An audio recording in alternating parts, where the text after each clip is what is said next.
I would say cynical is better than saying paranoid. Being a little bit more, not so nice. And I don't mean go up and somebody goes, hey, what time is it? Screw you! You know what I mean? Even though we have a wonderful reputation in Massachusetts for doing that. But to all those lovely tourists we just talked about. But when somebody comes up and asks you, what time is it? That doesn't mean that they have a long-standing relationship and it's all hugs and kisses and they want to go out to dinner with you. They just want to know what time it is. If it goes beyond that, now you start thinking, why are they asking me all these questions? Oh, where's your car parked? Well, there's any number of questions from that lead to the problem. And that is what I would refer to as being an interview. That's somebody coming forward and actually saying, a whole litany of things to get you the conversation, size you up, see where you're at, see what your confidence level is, you got. And at that point, that's where you go into the verbalization. And there's nothing wrong with being polite, but there's nothing wrong with being forceful afterwards. So, to end all of this on a good, positive energy note, we're going to go back to those verbalizations because you know what, honestly, that's one of the things that most people don't do.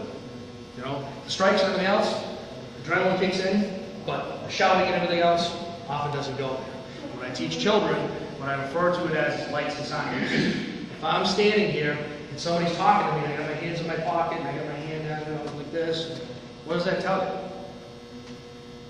I'm not very confident. You're not interested. There's not much going on.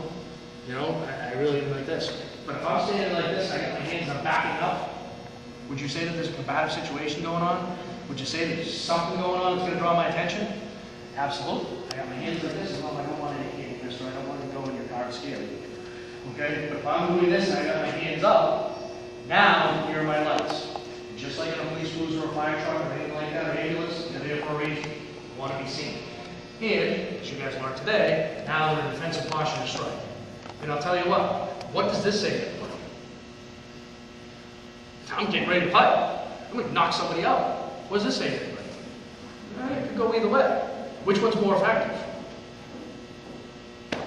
Either one. My hands are up. I can still strike. It doesn't matter. But the perception of everybody else, this means trouble. This means I'm the aggressor.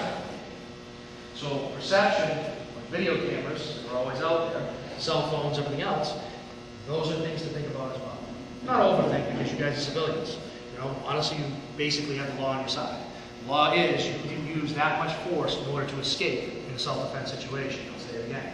You can use and utilize that much force until you can escape. Which means if they're holding you on the ground, you're going to do what you got to do to get back up, and then you run.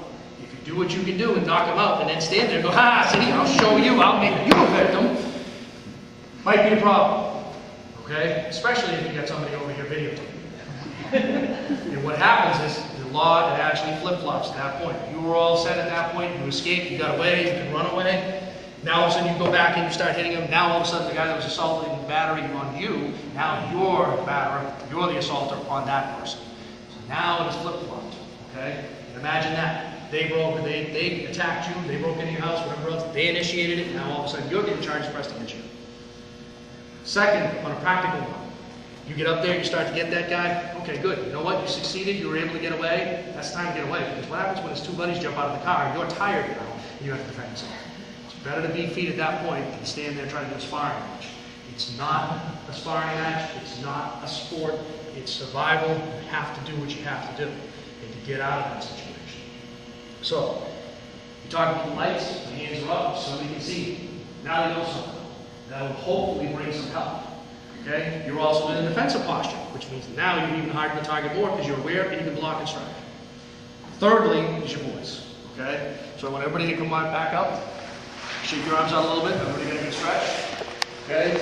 And what I want you guys to do is feel the energy. Because you really want to, it's not just a question saying, go, get back. Okay, said it.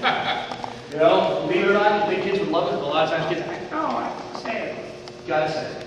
So everybody left it forward, put your hands up in that good fighting posture, okay? And one of the things is when you're talking to somebody in the street, okay, you can be in a conversational sense, okay? You talk about that situation where the guy asks you for, what time is it, what time is it? You don't have to immediately pick back up, man.